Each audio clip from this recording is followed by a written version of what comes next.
savez, c'est un comité aviseur, vous n'avez pas de responsabilité d'avoir des comptes rendus. Par contre, ça peut être un outil intéressant pour voir de quoi vous avez discuté, quelles sont les orientations qui se sont dégagées et d'une certaine façon pour assurer un suivi. Par contre, pour les organismes sans but lucratif et pour les entreprises, c'est une obligation.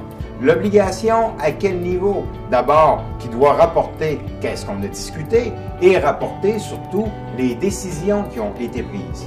Mais un élément intéressant, c'est qu'après ça, il y a différentes écoles. Je vous résume le tout.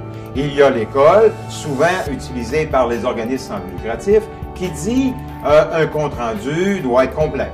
Donc, quelle question a été posée? Allons voir même qui a posé la question, qui a répondu, le contenu de la réponse et éventuellement une décision qui est prise. À l'autre extrémité, souvent aujourd'hui, et de plus en plus par les entreprises, le procès-verbal est très simple. Il est très simple, le sujet, la décision qui a été prise.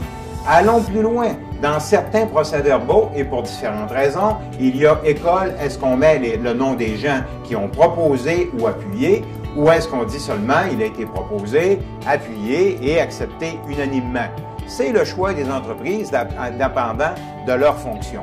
Maintenant, qui fait ce travail-là?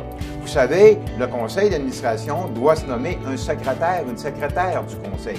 C'est important. Cette personne-là peut être un membre. Cette personne-là peut aussi quelqu'un de l'externe à qui on demande de faire le travail.